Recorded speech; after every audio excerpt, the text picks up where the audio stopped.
Welcome to Hey Gen Podcast. Today we're diving into the fascinating world of pulmonary function tests. Let's get started. Yeah, I've heard a bit about them, but what exactly are pulmonary function tests? Well, they're a series of tests that evaluate how well your lungs are working. Right. They measure things like how much air you can inhale and exhale, and how efficiently your lungs transfer oxygen into your blood. So they're essential for diagnosing lung conditions?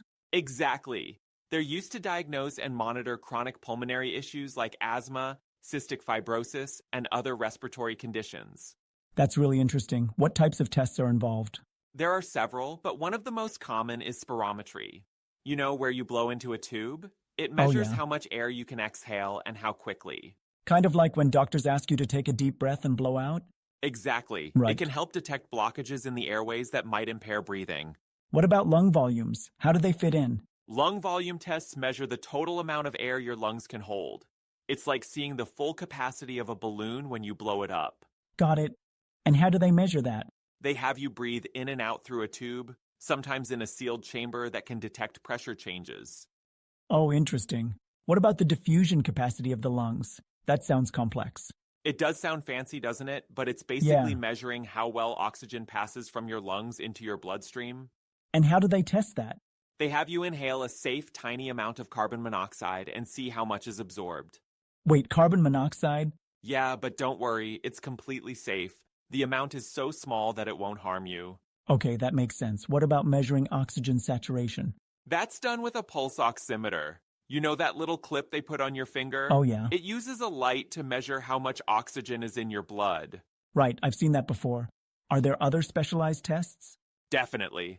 They have exercise tests, high-altitude simulations, and even tests to measure respiratory muscle strength. Wow. So they can really tailor the test to what the patient needs. What should someone do to prepare?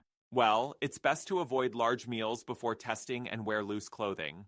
Also, if possible, you should skip short-acting bronchodilators at least 6 hours before the test. Right. But you should continue your regular medications unless told otherwise, right? Absolutely. It's important to follow your doctor's instructions. Are there any risks involved with these tests? Generally, they're completely safe. Some people might feel a bit dizzy after some tests because of the deep breathing, but that's usually brief.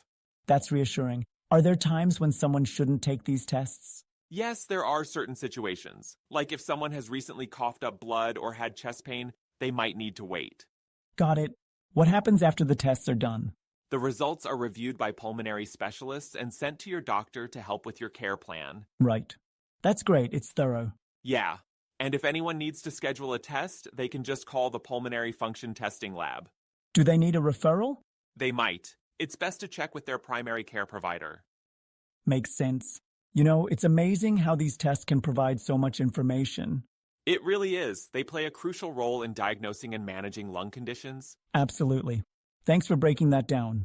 Learned a lot today. Glad to help. Always happy to talk about lung health.